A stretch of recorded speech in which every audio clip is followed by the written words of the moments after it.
जय हिंद फ्रेंड्स। तो कैसे हैं आप लोग? I hope you all will be fit and fine. So friend, हम लोगों ने history and foundation of physical education का लेक्चर सीरीज स्टार्ट किया था। हम लोगों ने यूनिट 3 तक कंप्लीट कर लिया है।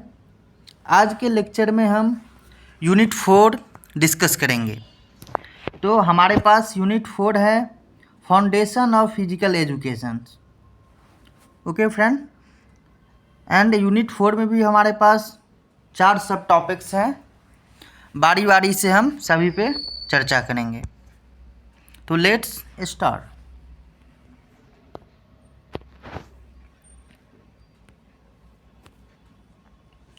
सो फ्रेंड, हमारे पास फर्स्ट टॉपिक है philosophical foundation of physical education. Philosophy plays a critical role in shaping physical educations objectives, methods and practices.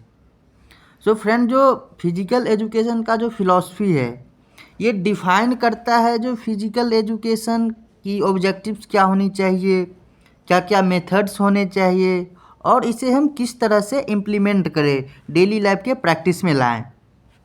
तो फ्रेंड, इसे हम डिस्कस करने से पहले जो फिलोसफिकल फाउंडेशन क्या क्या है फिजिकल एजुकेशन का, उससे पहले मैं मीनिंग ऑफ फिलॉसफी पे चर्चा करेंगे। ठीक है, तो ये जो फिलॉसफी टर्म है,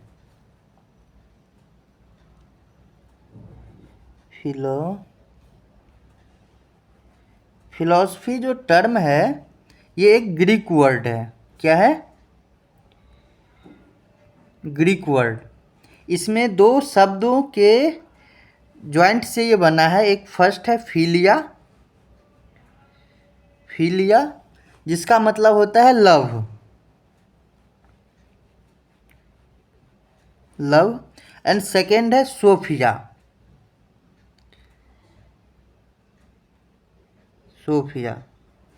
इसका मतलब होता है विजडम और नॉलेज। अब विजडम बोलो या इसे नॉलेज बोलो। तो फ्रेंड, ये जो फिलॉसफी का मीनिंग क्या हो गया? The love of wisdom. तो हम लोग फिलॉसफी को डिफाइन कर सकते हैं, the philosophical foundation of physical education tells us the love of wisdom, that how we can define the physical education in the sense of daily practice, in the sense of methods, कि different kinds of क्या क्या methods हैं हमारे पास जिसके बारे में हम physical education को देख सकते हैं, जिससे रिलेट करके। ओके फ्रेंड, तो अब हम देखते हैं जो हमारे पास कौन कौन से फिलोसफिकल थॉट्स हैं फिजिकल एजुकेशन के कॉन्टेक्स्ट में। तो फर्स्ट है हमारे पास idealism. So friend, idealism emphasizes the importance of mind and ideas over material reality. In physical education, it advocates for the development of moral and intellectual virtue through physical activity. Friend, idealism जो है ये mainly focus करता है ideas पर, जो हमारे जो thoughts आते हैं, और ये मेन तरीके से फोकस करता है मोरल एंड इंटेलेक्चुअल डेवलपमेंट पे। ठीक है, अब हम इसका इम्प्लीकेशंस देखते हैं। Idealist educators focus on fostering character development, discipline and ethical behaviour through sports and physical activities. The goal is to shape a student into well-rounded individuals, emphasizing the importance of self-discipline and the pursuit of excellence. Friend, idealism का जो implications है वो क्या कहता है, जो individual जो हैं उनके कैरेक्टर डेवलपमेंट, डिसिप्लिन, उनका जो इथिकल बिहेवियर है, यानी कि अदर्स के साथ किस प्रकार का बिहेवियर होनी चाहिए, और जो स्टूडेंट के जो ओवरऑल डेवलपमेंट है जैसे उसमें सेल्फ डिसिप्लिन, इस सब को मेंटेन करने के लिए आइडियलिज्म अपना थॉट देता है। ठीक है, नेक्स्ट है हमारे पास pragmatism. It is centred on practical consequences and real world applications. It values experiential learning and adaptation to changing environment. Friend, pragmatism जो है वो रियल वर्ल्ड एप्लीकेशन पे फोकस करता है। जो हम सामने में देख पा रहे हैं उसी को ये कंसीडर करता है। आइडियलिज्म में क्या था, जो हम जो भी सोच सकते हैं, थॉट्स जो भी हमारे माइंड में आइडियाज आते हैं उसको भी आइडियलिज्म कंसीडर करता था। लेकिन प्रैग्मेटिज्म सिर्फ जो सामने में जो दिख रहा है रियल वर्ल्ड एप्लीकेशंस उस पे ही बिलीव करता है। ओके, अब हम इसका इम्प्लीकेशंस देखते हैं। In physical education, pragmatism encourages students to engage environment activities that are relevant to their lives. It promotes a flexible curriculum that adapts to a student interest and needs, emphasizing learning through doing and problem solving. Friend देखो, pragmatism कहता है कि अगर हम सच में physical education का कुछ benefit ले पाएँ तो उन्हें हमें ग्राउंड पे परफॉर्म करना होगा। थ्रू फिजिकल एक्टिविटीज हमें करके दिखाना होगा, समझे। और ये स्टूडेंट के बीच में जो करिकुलम है उनका जनरल करिकुलम, उसमें फिजिकल एजुकेशन को ऐड करने की बात करता है, जिससे कि स्टूडेंट के बीच में उनका इंटरेस्ट बढ़े और उनका जो प्रॉब्लम सॉल्विंग का कैपेसिटी है उसमें भी इजाफा हो। समझ गए फ्रेंड। नेक्स्ट है हमारे पास naturalism. It emphasise the importance of nature and the natural world. It advocates for education that aligns with the natural instincts and promote holistic development. Friend देखो, नेचुरलिज्म वर्ड से ही ये डिफाइन है कि इसमें जो नेचर में जो एग्जिस्ट करता है हम उसकी बात करते हैं। ये naturalism philosophy of physical education कहता है कि हम उस तरह की एजुकेशन प्राप्त करें जो कि नेचर के साथ अलाइन है, नेचर से जुड़ा हुआ है। और ये जो होलिस्टिक डेवलपमेंट ऑफ इंडिविजुअल है या होलिस्टिक डेवलपमेंट ऑफ सोसाइटी, इसको ये प्रमोट करता है। ठीक है, अब नेचुरलिज्म का इम्प्लीकेशन हम देखते हैं। Naturalist principles in physical education focus on outdoor activities, emphasizing the development of physical abilities through experiences in natural environment. It encourages exploration, play and learning through interaction with nature, fostering physical mental well-being. Friend देखो, naturalism जो है ये कहता है कि outdoor activity में आप participate करो, जो अपने आप को एक्सप्लोर करो। हम ज़्यादा से ज़्यादा जितना हो सके आप गेम्स में पार्टिसिपेट करो, जिससे कि आप नेचर के साथ साथ सोसाइटी के मेंबर से भी इंटरेक्ट कर पाओगे। जिससे होगा क्या, physical and mentally wellbeing society में आएगी। हम लोग फिजिकली और मेंटली दोनों रूप से स्वस्थ रह पाएंगे। ठीक है, नेक्स्ट हम लोग मूव करते हैं रियलिज्म। देखो, realism emphasizes the importance of observable facts and the material world. It promotes education based on empirical evidence and practical skills. देखो, रियलिज्म जो है फ्रेंड, ये एक फिलॉसफी है जो कि साइंस में बिलीव करता है। ये जो साइंटिफिक टेम्परामेंट्स हैं या साइंटिफिक रूप से जो प्रूव किया गया फैक्ट्स है उसमें ये बिलीव करता है। अब हम इसका इम्प्लीकेशंस देखते हैं। In physical education, realism focus on developing physical skills and fitness through structures training and scientific understanding of human anatomy and psychology.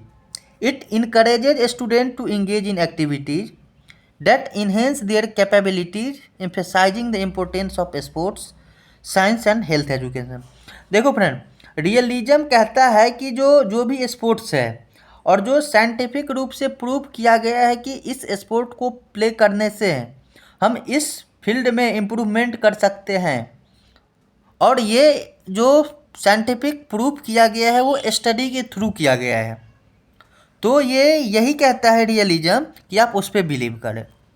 Okay friend, आप अगर इसका ओवरऑल देखोगे तो जितना भी फिलॉसफी है, आइडियलिज्म हो गया, प्रैग्मेटिज्म हो गया, रियलिज्म हो गया, नेचुरलिज्म हो गया, सभी का कंक्लूजन यही कहता है कि इसका मेथड भले ही अलग हो। रियलिज्म जैसे कि एक्सपेरिमेंटल बिलीव करता है, आइडियलिज्म वो थॉट्स एंड आइडियाज में बिलीव करते हैं, नेचुरलिज्म जैसे कि जो नेचर के साथ इंटरेक्शन में बिलीव करता है। लेकिन इसका अगर कंक्लूजन आप देखोगे तो सभी फिलोसफी यही चाहते हैं कि overall physically and mental wellbeing of society में रहने वाले सभी व्यक्ति फिजिकली और मेंटल रूप से हेल्दी रह पाएँ। समझ गए फ्रेंड? अब हम मूव करते हैं जो ये 4th यूनिट का जो हमारा सेकेंड टॉपिक है, that is biological foundation of physical education. ठीक है, biological foundations provide insights into how physical education can tailor to growth, development and unique characteristics of individual। देखो फ्रेंड, बायोलॉजिकल फाउंडेशन एम्फेसाइज करता है कि जो कोई individual है उसमें ग्रोथ एंड डेवलपमेंट किस प्रकार से होती है, उनके बारे में ये चर्चा करता है। तो आइए वन बाय वन सभी पॉइंट पे डिस्कस करते हैं। फर्स्ट है हमारे पास ग्रोथ एंड डेवलपमेंट। तो कॉन्सेप्ट को समझते हैं सबसे पहले। Growth refers to the physical increase in size and mass, while development encompasses the overall progression of physical, mental and emotional maturity। Friend देखो, ये जो ग्रोथ है वो फिजिकली इंक्रीजमेंट की बात करता है, यानी कि किसी भी इंडिविजुअल का हाइट कितना है, ठीक है, उनका बॉडी मास कितना है, उसको एम्फेसाइज करता है ग्रोथ। लेकिन डेवलपमेंट उनका physical, mental and emotional maturity सभी चीज़ पे फोकस करता है। ग्रोथ जो है उसकी एक ग्रो करने की एक लिमिट होती है, जो आप इतने एज के बाद आपका ग्रोथ रुक जाएगा। लेकिन डेवलपमेंट की कोई सीमा नहीं होती। डेवलपमेंट एक लाइफ लॉन्ग प्रोसेस है। आप एक निश्चित एज के बाद भी अपने आप में डेवलप कर सकते हो, अलग अलग क्वालिटीज आप में आ सकती है। ठीक है,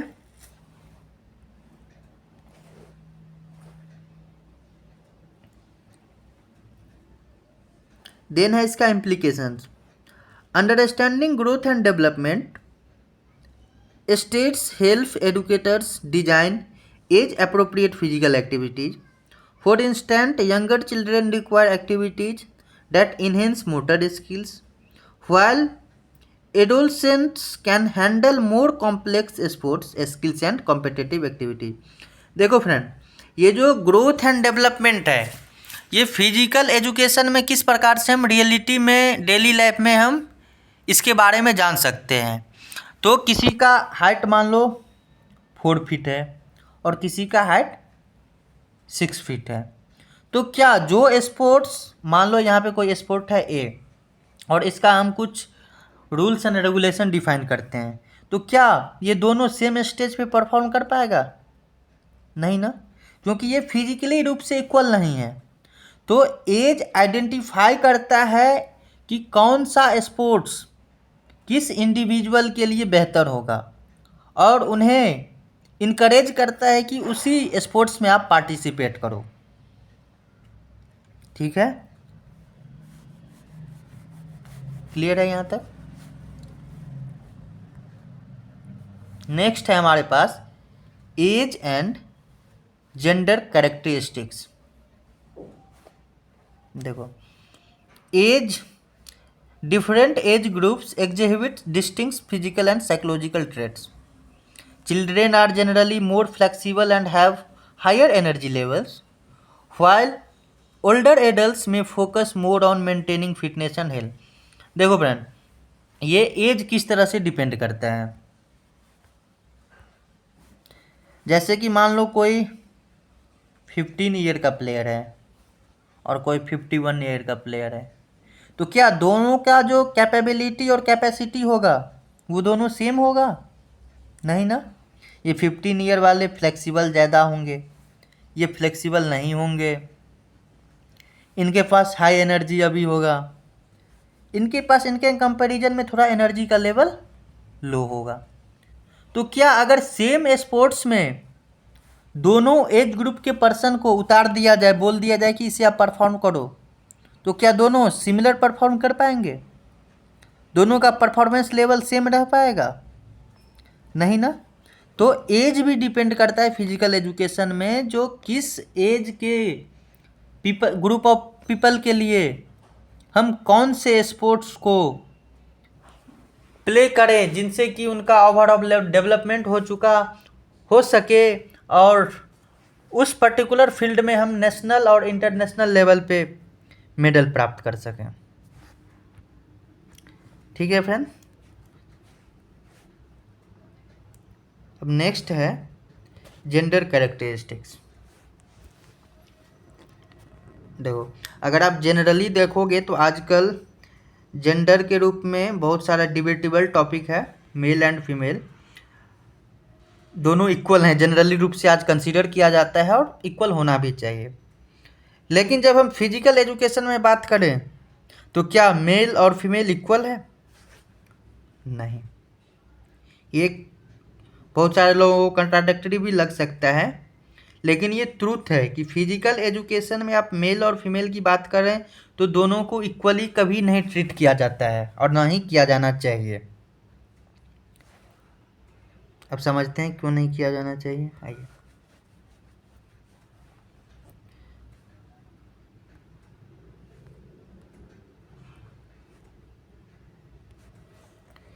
जेंडर,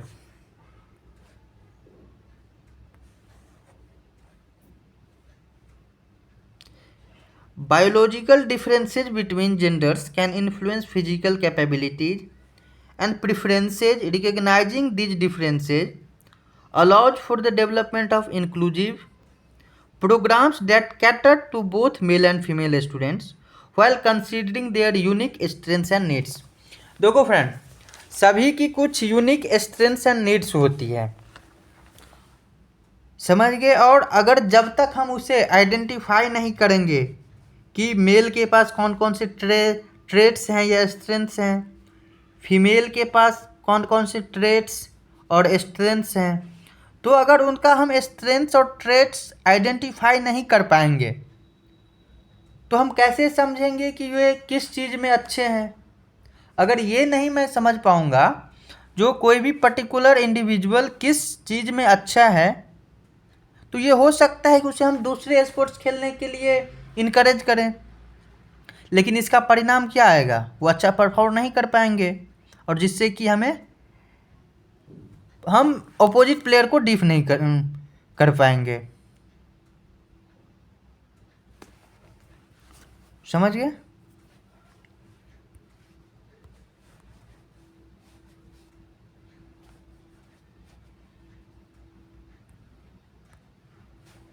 नेक्स्ट है हमारे पास बॉडी टाइप्स। अब आइए कॉन्सेप्ट को समझते हैं। Body types on the basis of somatotypes are classified into 3 categories: ectomorph, mesomorph and endomorph. Friend, हमारा जो सोमैटोटाइप्स है इसके आधार पर बॉडी टाइप्स को 3 कैटेगरी में बांटा गया है। फर्स्ट है एक्टोमॉर्फ,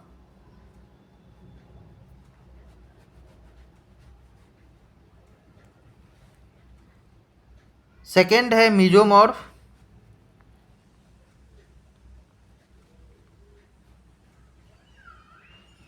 एंड थर्ड है हमारे पास इंडोमॉर्फ।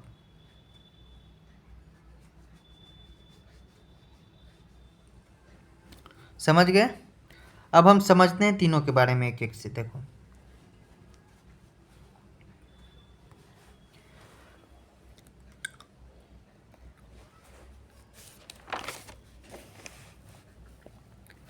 फ्रेंड हमारे पास जो एक्टोमॉर्फ है, ये जो भी अगर कोई इंडिविजुअल टॉल लंबे हैं, टॉल इंडिविजुअल, उनमें ये एक्टोमॉर्फ बॉडी टाइप्स क्वालिटी पाई जाती है। इनके पास क्या होता है, नेचुरली फास्ट मेटाबॉलिज्म होता है। ठीक है, नेचुरली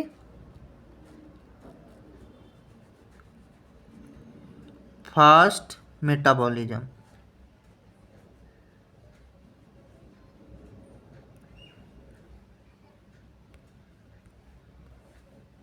नेचुरली फास्ट मेटाबॉलिज्म।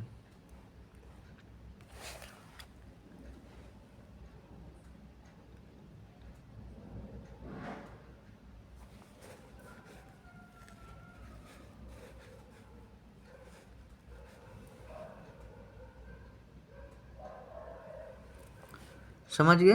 अब सेकेंड है हमारे पास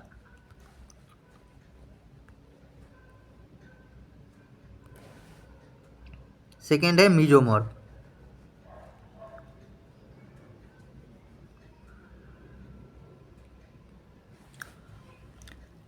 मीजोमॉर्फ आप इसे मीडियम भी बोल सकते हो या परफेक्ट बॉडी टाइप।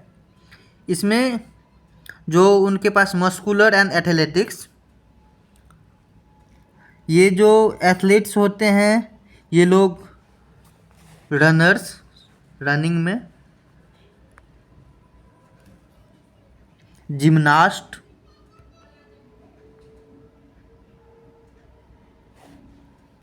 स्विमर्स, यानी कि जो मीजोमॉर्फ बॉडी टाइप होता है, और ये बॉडी टाइप जिस भी इंडिविजुअल में पाया जाता है, वो इन सभी स्पोर्ट्स में अच्छा परफॉर्म करते हैं। इनका जो साइज होता है बॉडी का, वो मीडियम बोन स्ट्रक्चर होता है, मीडियम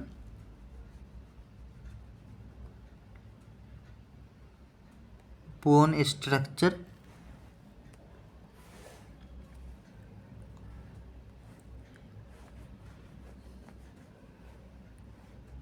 मीडियम बोन स्ट्रक्चर। इनके पास इफिशियंस मेटाबॉलिज्म,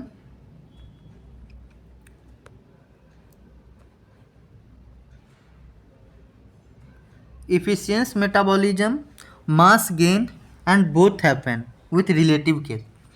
देखो फ्रेंड, ये जो मीजोमॉर्फ बॉडी टाइप है, इनके पास इफिशियंस मेटाबॉलिज्म होती है, और इन्हें मास गेन करने की क्षमता और लूज करने की क्षमता दोनों पाई जाती है इनमें। और ये डेवलप करता है एथलेटिक्स को। हमारे पास जो मसलर एथलेटिक्स हैं, उनके लिए ये बॉडी टाइप अच्छा माना जाता है। समझ गए? नेक्स्ट है हमारे पास इंडोमॉर्फ।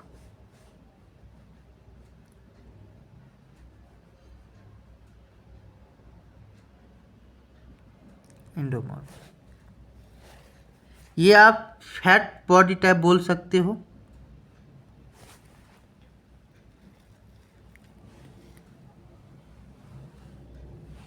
इसे आप डिफाइन कर सकते हो, carry more fat through the body, gains fat fast and loss it slow. इनमें जो फैट की मात्रा होती है वो ज़्यादा होती है, और इनके पास फैट गेन करने की कैपेसिटी ज़्यादा होती है, लेकिन लूज करने की कैपेसिटी बहुत कम होती है। और इनके पास नेचुरली रूप से जो है वो स्लो मेटाबॉलिज्म होता है। और क्यों होता है? Due to chronic condition. समझ गए? तो एंडोमॉर्फ हमारे पास फैट बॉडी टाइप, इनके पास जो फैट गेन करने की क्षमता होती है वो अधिक होती है, लॉस करने की क्षमता कम होती है। ये नेचुरली रूप से इनके पास मेटाबॉलिज्म कम होता है।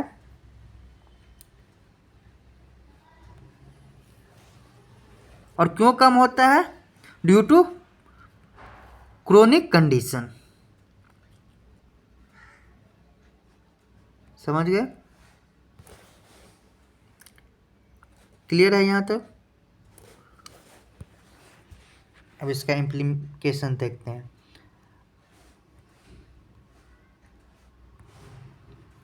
Implications: understanding body types helps tailored physical education program to maximize individual strengths.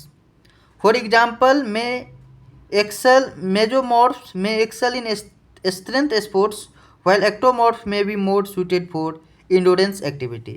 Friend देखो, अब ये क्वेश्चन है कि हम बॉडी टाइप क्यों पढ़ रहे हैं, हमें क्यों आवश्यकता पड़ी बॉडी टाइप पढ़ने की।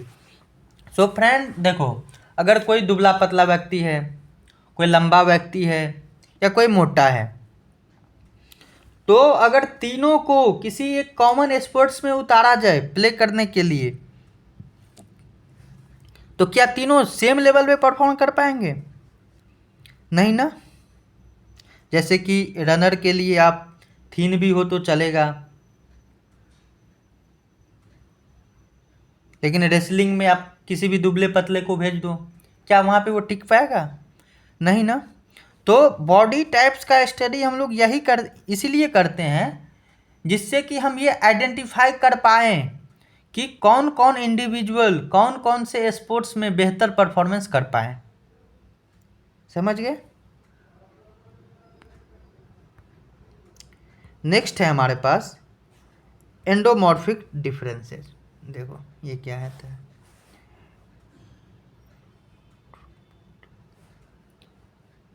क्या है हमारे पास? एंट्रोपोमेट्रिक differences. एंट्रोपोमेट्री involves measuring the physical dimensions and proportions of the human body. Friend देखो, ये जो एंथ्रोपोमेट्रिक है, ये जो फिजिकल डायमेंशंस है या ह्यूमन बॉडी का जो मेजरमेंट है उस पर ये फोकस करता है, जैसे कि weight and mass, height, circumference of limb length, circumference of limb length, इस सब का जो स्टडी होता है। नेक्स्ट या आप देख सकते हो skin fold thickness,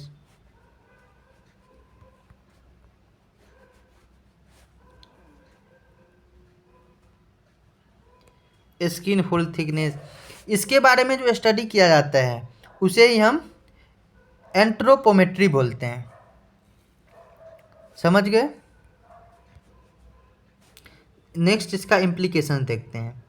knowledge the anthropometric differences allow educators to design activity that accommodate various body size and shapes. This consideration helps in injury prevention and enhance performance by ensuring that exercise are suitable for different body type. Friend देखो, इसका भी एंट्रोपोमेट्री differences का भी study करना इसलिए necessary होता है, इससे हम जो सभी इंडिविजुअल्स हैं उनका बॉडी साइज और शेप के बारे में हमारे पास जानकारी रहती है, जिससे कि अगर स्पोर्ट्स खेलते समय वो इंजर्ड भी होते हैं तो उनके प्रिवेंशन के लिए हम पहले से प्रिपेयर्ड रहे कि किस साइज में किस मटेरियल को रखना है, जिससे कि उनका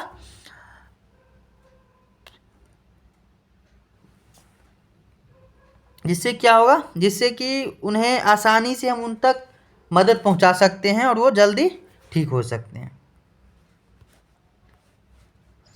समझ गए फ्रेंड?